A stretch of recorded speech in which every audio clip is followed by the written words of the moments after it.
고린도전서는 고린도 교회의 문제를 해결하기 위해서 바울이 복음의 관점에서 그 문제들을 어떻게 해결해야 되나 그 내용을 기록한 말씀이 고린도전서라 그랬어요. 그 문제들은요, 파당 문제도 있고요. 그리고 또한 음행과 송사 문제, 또한 결혼 문제와 우상제물에 관한 문제, 예배와 은사, 부활에 관한 여러 가지 문제들이 많았어요. 그 문제 가운데에 파당 문제로 인한 분쟁의 해결을 어떻게 해야 되는지가 1장부터 4장까지의 답변이에요. 그렇다면 1장에서 4장까지의 답변, 즉 분쟁을 어떻게 해결해야 될 것인가? 사람들은요, 둘만 모여도 나눠지고요, 사랑한다 그러고 똑같은 뜻을 가져도요, 자기 생각이 너무 분명하고 자기가 중요하기 때문에 늘 나눠져요. 하지만 교회는요, 예수의 피값으로 사셨기 때문에 교회라는 자체는 나눠질 수가 없어요. 왜냐하면 교회의 머리는 예수님이 되시고요, 교회의 몸은 성도, 우리가 되기 때문이에요. 몸이 나눠질 수 없는 것처럼 한 몸이 잘릴 수 없듯이 성도와 성도가 싸울 수 없고 찢겨져 나갈 수가 없는 거예요. 그런데 지금 파당 문제로 나는 바울파다, 나는 아볼로파다, 나는 게바파다, 그리스도파다, 그러면서 계속 파당으로 나뉘어져서 싸우는데, 그 싸움은 가만히 들어가 보면 그 본질적인 문제는 하나님을 의지하지 않고 하나님에 대한 사랑이 없기 때문이에요. 하나님의 뜻과 하나님의 마음을 모르기 때문에 서로 분쟁하고 찢기고 나뉘는 거예요. 또한 하나님의 사랑과 은혜를 모르는 사람들은 옆에 있는 지체들이 내 사랑하는 영원한 주님 안에서 형제라는 것, 우리가 한 몸이라는 것을 모르기 때문에요, 늘 자랑을 하고 싶은 거예요. 내가 너보다 낫다는 거예요. 뭔가 주님께서 은사를 주셔서 남들보다 자랑할 거리가 있는 존재로 만들었다면요, 그는 자랑하라고 그렇게 은사를 주신 것이 아니라 옆에 있는 사람들을 잘 섬기고 도와주라고 주님께서는 은사를 주신 거예요. 그런데 자기들만의 어떠한 특별한 은사, 고린도 교회는요, 많은 은사들을 받았다 그랬어요. 예언도 하고 방언도 하고 특별한 무슨 은사들이 많았어요. 그것을 주님께서는 교회를 세우는데 유익하라고 주셨음에도 불구하고 그걸로 자랑을 하는 거예요. 하나님에게는 교만한 마음과 사람을 향해서는 자랑을 하고 싶어하는 마음이 있으니 당연히 찢어질 수밖에 없어요. 그랬을 때 하나님께서는 바울을 통해서 너희들이 한 마음과 한 뜻으로 한 말을 하면서 합해질 수 있는 방법을 가르쳐 줄게. 그래서요, 어떻게 너희들이 하나가 돼야 되는지를 가르쳐줘요. 1장에서는요, 예수 그리스도의 십자가의 능력으로 너희들이 하나가 될 수 있다는 것. 우리를 하나로 만드신 모든 이 일의 근원은요, 하나님이에요. 예수를 주신 분도 하나님이시고 성령님을 주신 분도 하나님이시고 우리를 하나님의 동역자로 세우신 분도 하나님이시고 교회 한 사람 한 사람을 세우시는 분도 하나님이세요. 그 하나님의 능력을 깨달아 알 때에, 그 하나님의 능력을 우리가 받아들일 때에 우리가 하나가 될 수 있음을 말씀하시는 거예요. 그래서 1장에서는요, 너희가 예수 그리스도의 십자가의 도를 깨달아라. 이 십자가의 도는 하나님의 능력이 나타난 것이고 오직 예수로 말미암아 부르심을 받은 모든 사람들이 하나님의 능력과 지혜 안에서 하나가 될 수 있다는 것을 가르쳐줘요. 그렇다면 2장에서는 그 예수 그리스도의 능력과 도, 하나님의 지혜를 누구를 통해서 알 수 있다고 말씀해 주세요? 성령을 통해서 알 수 있다는 거예요.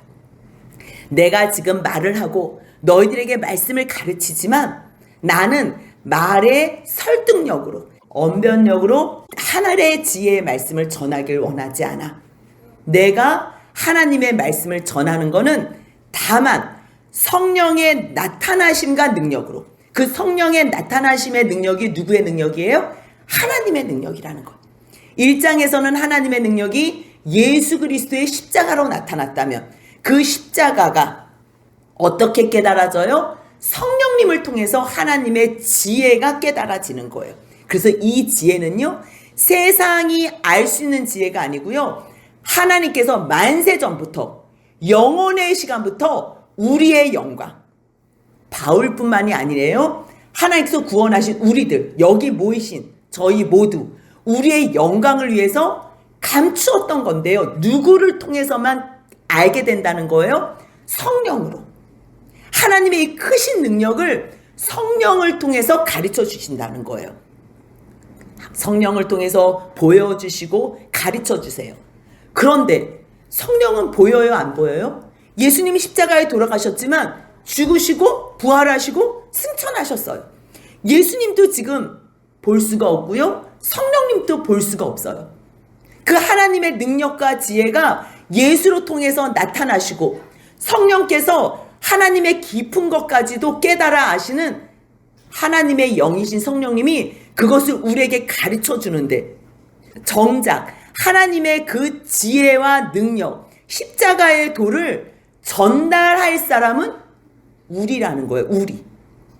그 말씀을 고린도전서 2장 16절에서 같이 한번 읽겠습니다. 누가 주의 마음을 알아서 주를 가르치겠느냐? 그러나 우리가 그리스도의 마음을 가졌느니라. 하나님의 능력이 예수의 십자가의 능력으로 나타나고 성령님의 능력으로 나타나는데 그분들은 보이지 않아요. 그렇다면 하나님의 그 능력이 누구를 통해서 결정적으로 나타나신다는 거예요? 하나님의 동력자인 우리. 그 우리는요, 하나님의 마음을 가진 자, 주님의 마음을 가진 자. 왜냐하면 주님의 마음을 머릿속으로 알면 그것을 지식으로만 전달해줘요. 지식으로 전달하는 거는 파워가 없어요. 능력이 없어요. 그렇다면 그 지식이 내 마음 가운데 스며들어서 그리스도의 마음을 가진 자만이 주님의 마음을 깨달아 알아서 주님을 가르치는 거예요. 그렇다면 바닥 문제로 인한 분쟁의 해결책을 하나님의 능력으로만 해결할 수 있는데, 그 하나님의 능력이 1장에서는 누구로 나타났다 그랬어요? 예수 그리스도의 십자가의 능력으로. 근데 그것을 누구로 말미암아 깨닫게 해주세요? 2장에서는 성령님을 통해서 하나님의 지혜와 능력이 깨달아져요. 근데 보이지 않는 성령님의 그 활동하심과 일하심을 누구를 통해서 역사하신다는 거예요? 하나님의 동력자인 우리. 그 우리가 3장에 기록한 우리예요. 그런데 우리는 하나님의 동역자일 뿐이야.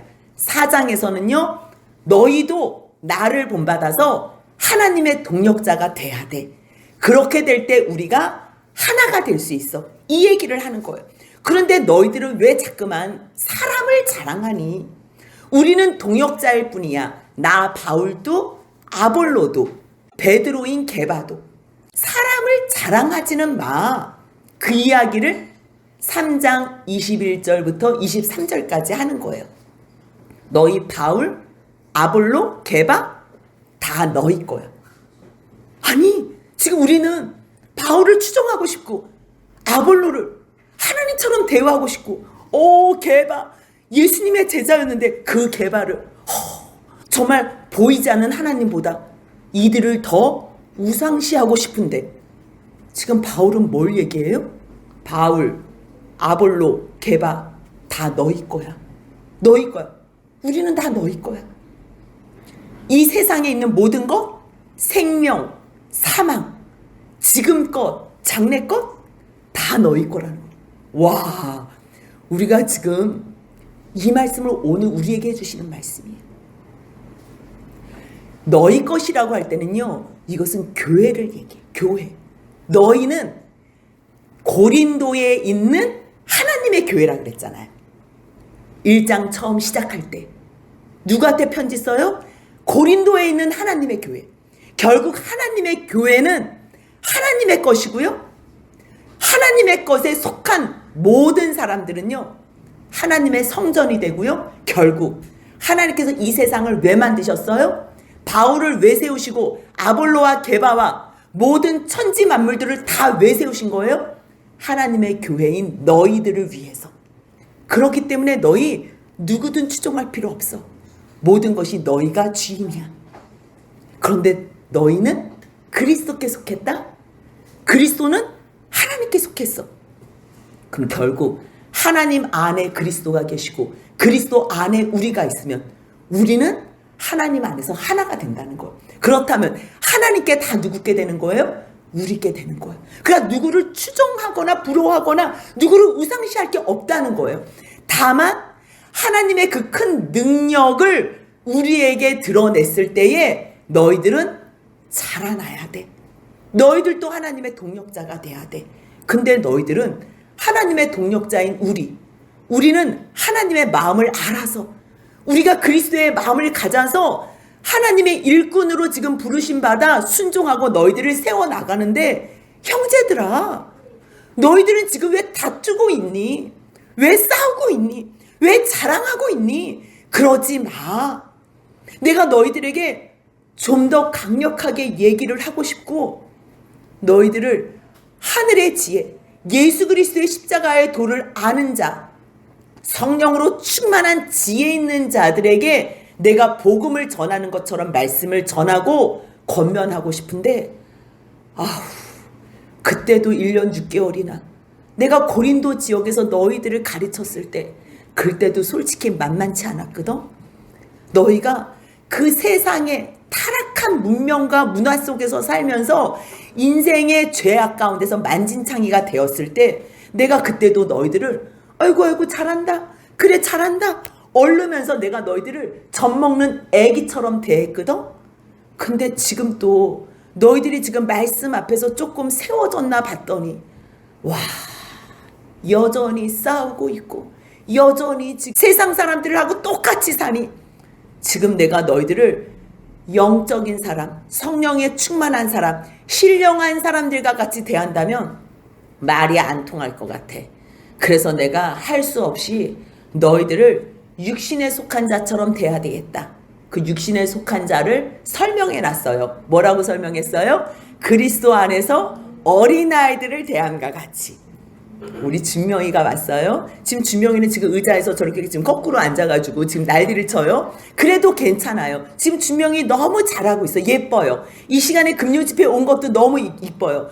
그냥 놀면서도 말씀을 들을 거를 기대하는 거예요. 지금 준명이한테 앞에 나와서 앉으세요, 움직이지 마세요, 이럴 수 없는 거예요. 어이구 여기만 와도 그래 이렇게 잘했어요 이렇게 박수 쳐주는 것처럼 지금 고린도 교회 성도들이 그렇다는 거예요. 내가 너희들을 어린 아이와 같이 대할 거야, 그리스도 안에서. 그렇다면 여기요, 지금 신령한 자들이 있고요, 육신에 속한 자가 있고요, 앞에 2장에서 나오는 육에 속한 자가 있어요. 그러면 육에 속한 자는 누구고 육신에 속한 자는 누군가? 우리는 헷갈려요. 똑같은 말 같아요. 그런데요, 헬라어로 구분을 해놨어요. 신령한 사람들은요, 성령의 통치를 받는 사람을 신령한 자라고 얘기해요. 주님께서 마음에 감동 주시는 대로, 말씀으로 이끌어 주시는 대로 성령으로 충만한 자들, 하나님 말씀에 순종하는 사람들을 신령한 자들이라고 표현해요. 그렇다면 육신에 속한 자는요, 아직 육의 일을 버리지 못한 거. 교회는 오고 고린도 안에 하나님의 교회 가운데에 말씀 열심히 듣고 뭔가 하는 것 같은데 아직 여전히 육의 일을 버리지 못하고 마음에 안 들면 싸우고 시기하고 분쟁하고 그러는 사람들을 육신에 속한 자라고 정의를 했어요. 그렇다면 육에 속한 자는요, 이 사람들은요, 하나님과 전혀 상관없는 사람들, 교회도 안 나오고 하나님께서 예수 그리스도를 주셨다는 이 능력과 지혜 아예 관심이 없는 사람들, 그 사람들을 육에 속한 자들이라고 표현한다는 것을 이제 기본으로 하시면 돼요. 그래서 3장 1절 2절에서 내가 너희들을 신령한 자들이 아닌 육신에 속한 자로. 그런데요, 육신에 속했다고 아예 버림받은 자는 아니에요. 이제 자라나면 돼요. 자라나면. 그래서 교회에 들어왔을 때 처음에는 초보자 신앙을 갖고 있는 게 그게 당연한 거예요. 그래서 얼르면서 잘한다고 교회만 와도 잘하고 교회에서 주는 밥만 먹어도 잘한다고 칭찬하는 거예요. 그런데 3년이 지나고 5년이 지나고 10년이 지나는데 계속 어린아이와 같이 자기 중심적인 삶만 산다면 그는 지금 하나님 안에서 신령한 자들과 같이 자라나지 않은 거예요. 그렇기 때문에 그 어린 사람들을 눈높이대로 가르쳐줘서 자라나게 하려고 바울이 3장으로서 권면을 하는 거예요. 내가 전에도 너희들을 저주로 먹였는데 와, 지금도 너희들이 밥을 감당치 못하네? 어른으로서 먹어야 될 이 신앙적 교훈과 훈계를 받지 못하네? 그렇기 때문에 너희들은 아직도 육신에 속한 자야. 그거 증거를 보여줄까? 육신에 속한 자의 증거는 세상 사람들과 똑같이 싸우고 시기하고 분쟁하는 거야. 의견이 다를 수는 있어요.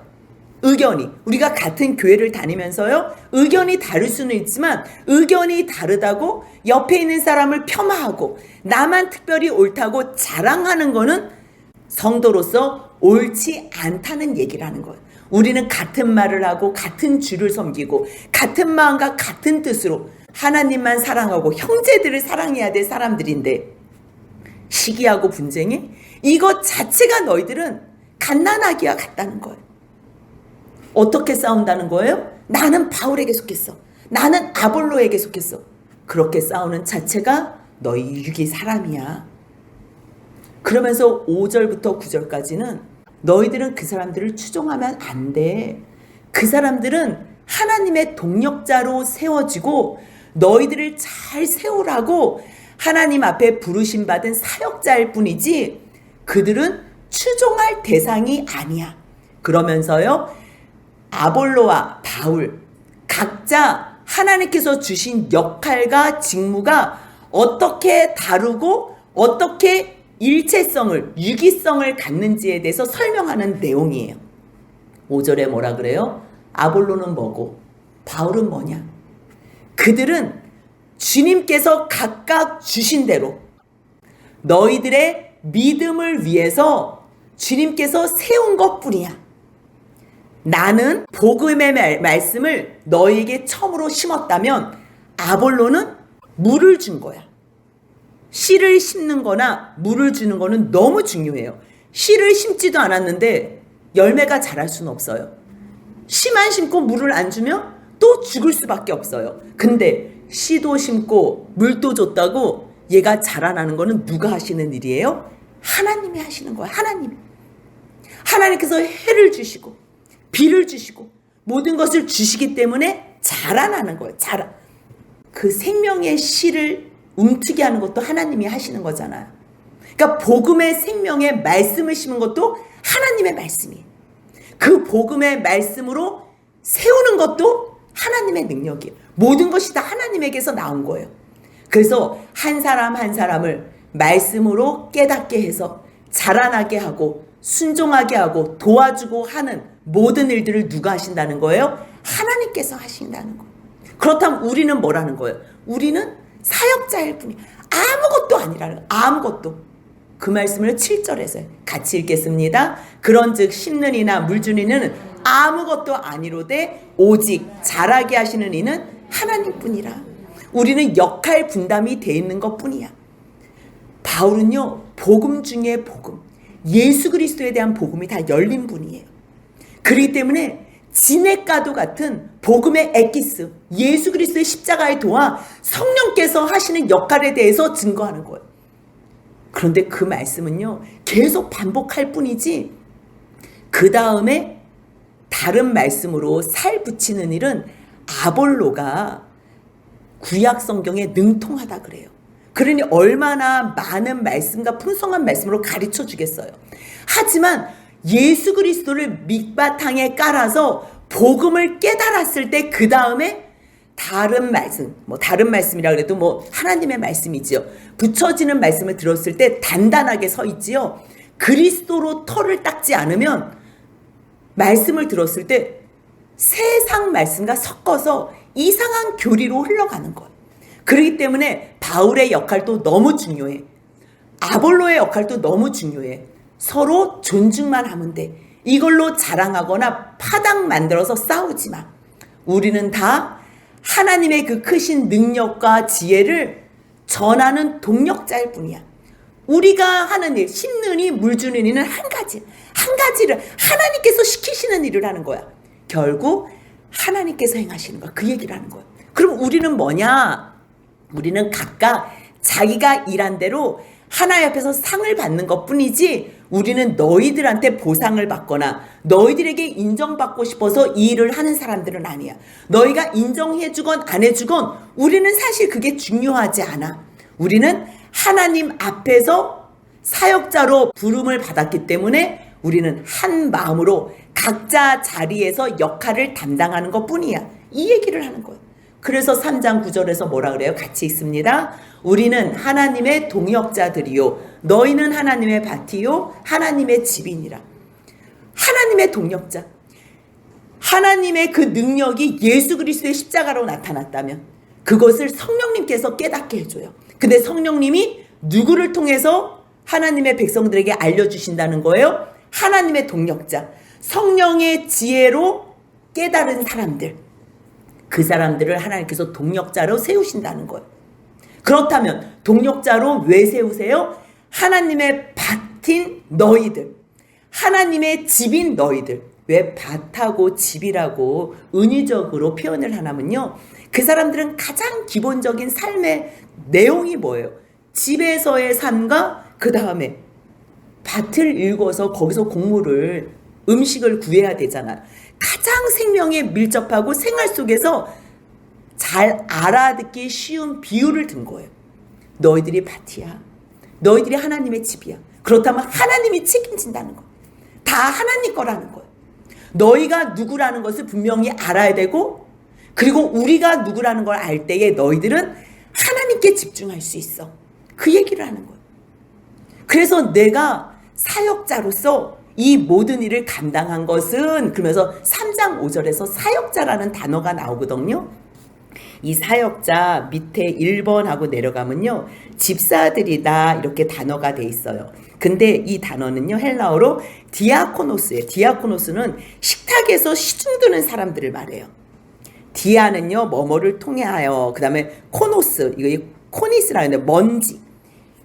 무슨 말이냐면요, 뭘 준비하고 무슨 일을 하는데, 사람이 어떤 일을 할 때 일어나는 먼지, 움직이면 먼지가 있잖아요. 그러니까 하나님께서 지금 일을 행하시는데 우리는 그러한 먼지 같은 존재라는 거예요.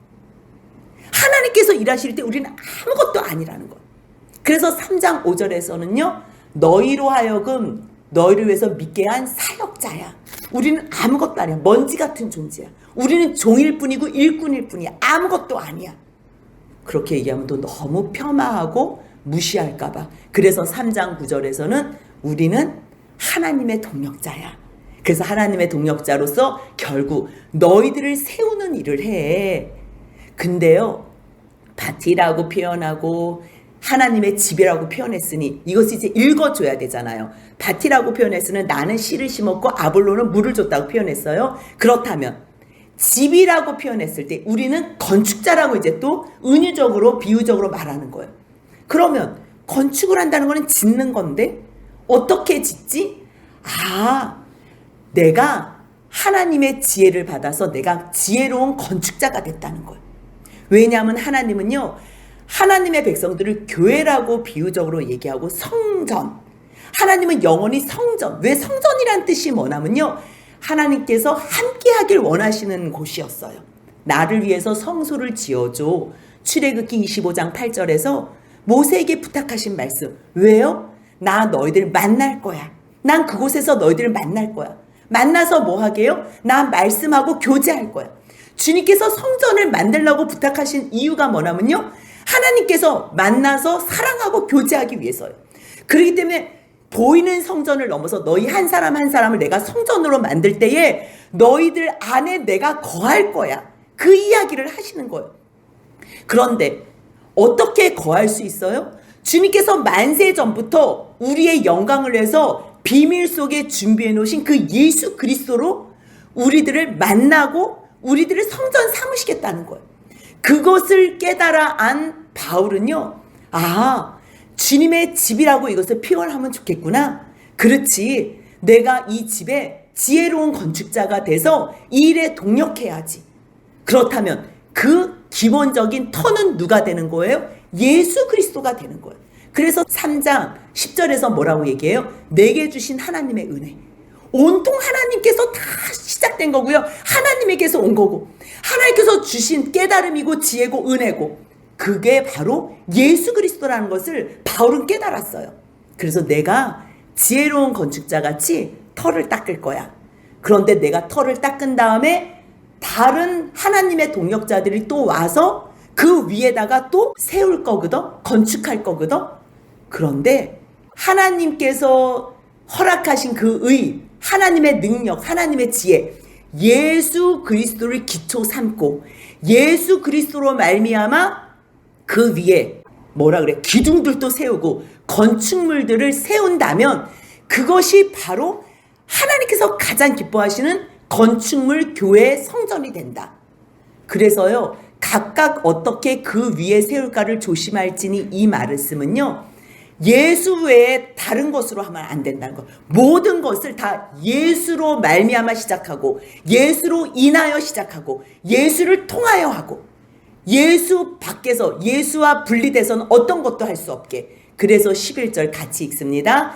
이 닦아둔 것 외에 능히 다른 터를 닦아둘 자가 없으니 이 터는 곧 예수 그리스도라. 터를, 예수 그리스도를 기본으로 예수로 말미암아 우리가 세워지고 옆에 있는 사람들도 세우는 일을 다 예수 그리스도로 해야 된다는 거예요.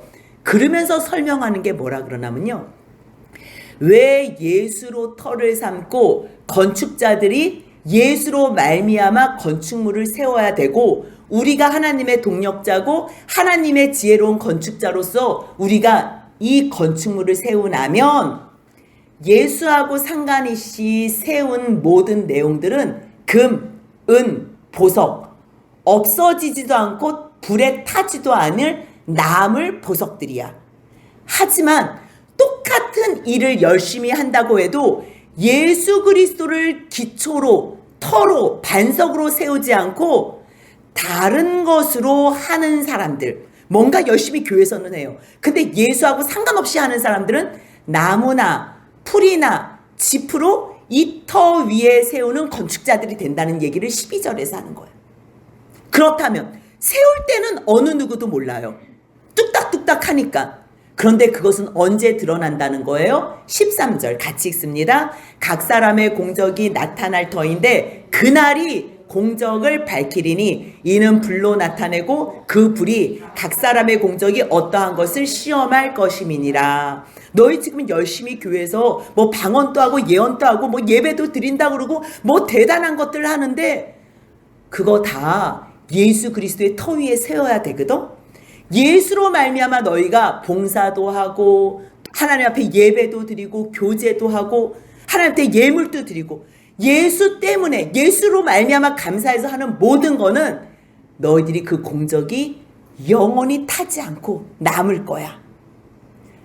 바로 그날에, 이 그날은 언제를 얘기해요? 예수님께서 재림하시고 모든 사람들을 심판하는 그날.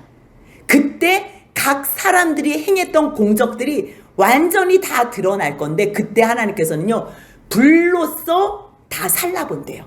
불로써. 그러면 세상의 어떠한 의, 자기 인정, 자기 평판, 자기 공로, 자기로 말미암아 자기 영광으로 시작한 거는요 세상 것은 무조건 다 불에 타요. 그 예수님께서 오셔서 심판하시고 그때 상 주시는 그날에는요 세상에 지금 보이는 세상의 모든 것, 세상에 있는 모든 것은 다 없어져요. 여러분들이 지금 열심히 뭔가 세상을 위해서 사는 거는요 사실 다람쥐가 쳇바퀴 도는 거고요 아무 의미도 없는 거예요. 그렇다면 아무것도 하지 말고 아무것도 안 하고 살아요? 아니지요. 무엇을 해도 다 예수 안에서 하는 거예요. 공부를 해도, 먹어도, 잠을 자도, 일을 해도, 누구를 존귀하게 여겨도, 누구를 도와줘도, 누구를 섬겨도, 봉사를 해도, 예배를 드려도 다 예수 안에서 하나님께서 주신 은혜에 감사하면서 내가 저 사람을 주님의 사람으로, 주님의 성전으로 세워야 되겠다. 그 한 가지 목적으로 모든 일을 하면요 그 사람의 공적은 사람들이 볼 때는 우습게 보일 수도 있지만 그의 공적을 성경은 지금 뭐라고 표현해요? 불에 타지 않는 금과 은과 보석이라고 표현해요. 하지만 똑같이 열심히 봉사하고 뭔가 열심히 행적들을 하고 선교 활동도 열심히 해요. 어마어마하게 성전을 지어놓고선 사역을 해요. 그게 나쁘다는 게 아니고요. 자기의 영광, 예수 이름보다 자기 이름을 더 드러내는 목회자, 사역자들, 그런 사람들은요, 그날에 불로써 각 사람의 행적과 공적들을 한번 정리할 때요, 그 불이 각 사람의 공적이 어떠한 것을 시험한대요. 그러면서 설명해줘요. 누구든지 세운 공적이 그대로 있으면, 어떤 사람만이 그대로 있어요? 예수 그리스도의 영광을 위해서, 예수 이름으로. 마태복음 7장을 보면요, 이러므로 그들의 열매로 그들을 알리라 그러면서요, 나더러 주여 주여 하는 자마다 천국에 다 들어갈 것이 아니요 다만 하늘에 계신 내 아버지의 뜻대로 행하는 자라야 들어간다고 말씀하세요. 그러면서 뭐라고 말씀하시냐면요, 마태복음 7장 22절 보니까 그날에 많은 사람이 나더러 이르되 주여 주여 우리가 주의 이름으로 선지자 노릇하며 주의 이름으로 귀신을 쫓아내며 주의 이름으로 많은 권능을 행하지 아니하였나이까 하리니 그때에 내가 그들에게 밝히 말하되 내가 너희를 도무지 알지 못하니 불법을 행하는 자들아 내게서 떠나가라 하리라. 아멘. 그렇게 말해요. 그래서 뭐라고 말씀하시냐면요, 그러므로 누구든지 나의 이 말을 듣고 행하는 자는 그 집을 반석 위에 지은 지혜로운 사람 같으니 비가 내리고 창수가 나고 바람이 불어 그 집에 부딪히되 무너지지 아니하나니 이는 주초를 반석 위에, 반석은 누가? 예수 위에, 예수 그리스도 위에 세운 거고요. 나의 이 말을 듣고 행하지 아니하는 자는, 예수님 말씀하고 상관없이 자기 의도대로 자기 뜻대로 사는 사람들이 열심히 해도 그 집을 모래 위에 지은 어리석은 같은 사람 같으니 비가 내리고 창수가 나고 바람이 불어 그 집에 부딪힘에 무너져 그 무너짐이 심하니라. 무슨 말씀을 해요? 이 사람들도 똑같이 내가 주의 이름으로 선지자 노릇했대요. 주의 이름으로 귀신도 쫓아냈대요. 주의 이름으로 많은 권능을 행했대요. 근데 주님이 나 너 모른대요. 도무지 모른대요. 불법을 행하는 자들아 내게서 떠나가래요. 아니, 이 사람들이 자기 이름으로 한 게 아니라니까요, 주님 이름으로 해요. 그런데 주님은 아시는 거예요. 그 사람들이 자기의 평판과 자기의 영광, 자기가 인정받기 위해서 주여 주여 주여 하는지, 정말 예수 그리스도를 터로 삼고 예수 위해서 목숨을 거는지 사역을 하는지, 바로 그날에 주님께서는 심판하신다는 거예요. 주님은 그 터가 무너져서 그 무너짐이 심하다고 얘기했다면 바울은 지금요, 불로써 그 공적이 드러난다는 거예요. 누구든지 그 공적이 불타면 해를 받아요. 그런데 불 가운데서 그는 겨우 구원을 받는다는 얘기예요. 그렇다면 행한 게 없는데도 구원을 받나? 그렇게 착각하는 사람들이 있을까 봐요. 바로 16절 17절에서 뭐라고 얘기하냐면요, 너희 하나님의 성전이야. 너희가 하나님이 성령이 너희 안에 계셔. 너희가 성전인데 너희 하나님의 성전은 거룩하니 너희도 당연히 거룩해야 되거든. 그런데 너희가 하나님이 거하시는 성전을 더럽혀? 그렇다면 17절 같이 있습니다. 누구든지 하나님의 성전을 더럽히면 하나님이 그 사람을 멸하시리라. 하나님의 성전은 거룩하니 너희도 그러하니라. 아멘. 공력은 불타서 없어지는데 너희는 불 속에서 구원받은 것처럼 겨우 받을 거야. 그렇게 얘기하니까 사람들은 뭘 착각하냐면, 그럼 예수님을 터 위에 안 하고 그냥 내가 혼자 내 평판, 내 영광, 내가 내 이름 떨치기 위해서 이래도 되겠구나 착각할까봐 다시 이야기를 해주는 거예요. 이 15절의 말씀은 뭐냐면요, 평생을 자기 영광 위해서 살았어. 예수 이름을 도용했지만 평생 자기 이름과 자기가 인정받기 위해서 자기 평판을 해서 살았어요. 근데 병원에 누워서 마지막에 이게 아니었었나 보다. 그래서 회개한 거예요. 그 다음부터는 한 게 아무것도 없어요. 주님을 위해서 아무것도 못하고 그냥 병원에서 죽는 거예요. 요양원에서 죽는 거예요. 그런 사람들은 겨우 자기 몸만 구원받는 거야. 그 얘기를 하는 거야. 만약에 끝까지 너의 영광을 위해서 예수와 상관없이 교회를 다니고 주의 일을 한다는 사람들은 그 사람을 멸하실 거야. 왜요? 주님이 거하실 성전인데 그 성전을 더럽혀봐요. 더러운 곳에는 하나님께서 거하실 수 없기 때문에. 그러기 때문에 너희들 스스로 속이지 마. 너희들 자랑하지 마. 지혜 있다고 착각하지 마. 왜 속이니? 너희 지금 바울파다, 아볼로파다, 게바파다. 지금 파당을 두고서 싸우지만 결국 너희들은 지금 너희가 그 사람들 등에 업고서 자랑하고 싶어 하잖아. 너희 지금 힘겨루게 하는 거잖아. 그러지 마. 너희 세상에서 지혜로운 줄 알아? 차라리 어리석은 자가 되는 게 낫겠다. 어리석은 자다 여기면 내가 너를 높여줄게. 그게 차라리 지혜로운 자야. 뭐 세상 것 조금 안다고 잘난 척하고 파당지면서 싸우면 이 세상 지혜는 다 하나님 앞에서 어리석어. 하나님께서 너희 지혜 있는 자들, 잘난 척하는 자들, 너희 지혜와 너희 그 꾀, 너희는 그 지혜도 아니거든, 잔머리거든, 그 꾀에 넘어지게 할 거야. 다 헛된 것으로 바꿀 거야. 그러기 때문에 자랑하지 마. 자랑할 것 없어. 사실 이 모든 것 주님이 다 너희를 위해서 지금 운행하고 계시는 거야. 그 얘기를 하는 거야. 바울, 아볼로 아무것도 아니야. 너희 성전으로 세우려고 너희를 위해서 준비한 거야. 너희를 위해서. 그러니 파당으로 싸우지 말고 그들을 하나님의 사역자, 하나님의 동역자로 여겨줘. 이 세계도 생명과 사망. 이 말은 조금 이상해요. 잠깐만. 하나님, 생사와 복은 주님께 있잖아요. 예수님께서 제자들에게 뭐라고 말씀하셨어요? 내가 이제 아버지께로 가면 내가 너에게 보혜사 성령을 보내줄 거야. 요한복음 14장하고 16장이 기록되어져 있거든요. 그 보혜사가 성령이 너에게 임하면 너희들은 내가 한 행동보다, 내가 한 사역보다 더 큰 사역을 할 거야. 베드로에게는요, 또 제자들에게도 너에게 열쇠를 줄게. 천국 열쇠를 준다 그랬어요. 베드로에게는. 뭐라고요? 그게 베드로에게만 주는 게 아니고요.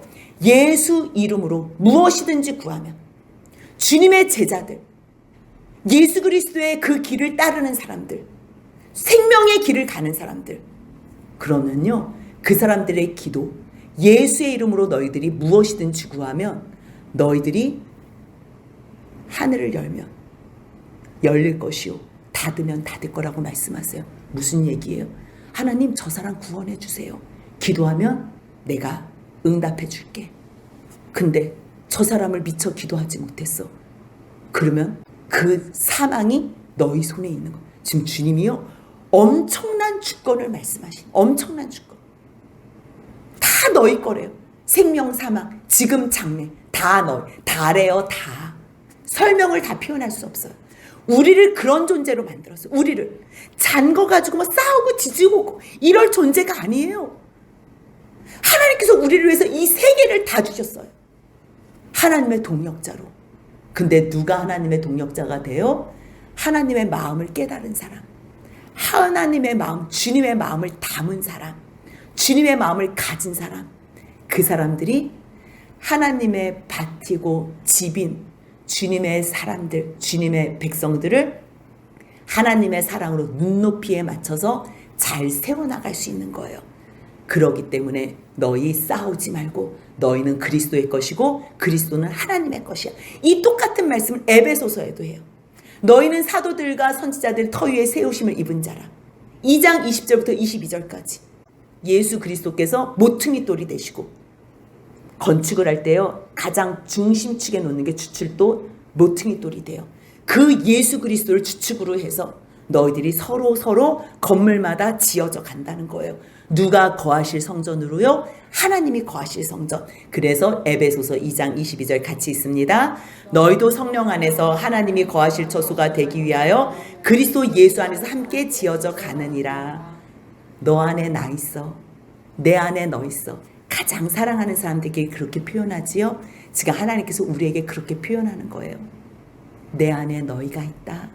그러면 나도 너희 안에 말씀으로 있을게. 결국 내가 너 안에 있으려고 성전으로 지어질 때 하나님이 거하시는 처소가 되기 위하여 성령 안에서 그리스도 예수 안에서 함께 지어져 가는 거야. 그렇다면 이 사실을 안다면, 하나님의 이 소원과 뜻을 안다면 싸울 일이 있겠어요? 찢어질 일이 있겠어요? 아니지요.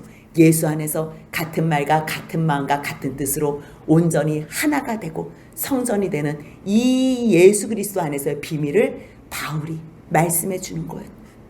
고린도 교인들의 싸움을 통해서 우리가 이렇게 귀한 비밀의 말씀을 듣는 거예요. 성도는 싸우지 않아요. 의견이 다르면요, 말씀 안에서 기도하면서 조율하면 한 말, 같은 생각, 같은 뜻이 돼요. 그때까지 잠깐 참아주고 또 받아주고 기도하며 나가면요, 우리 모두가 주님의 동력자가 되고 우리 모두가 주님이 거하시는 성전이 된다는 것 믿으시며 나아간다면 주님께서 우리 안에 거하실 거예요. 그렇게 믿음 안에 끝까지 주님의 성전으로 지어져가는 저희 모두가 되시길 주님의 이름으로 축복합니다. 아멘.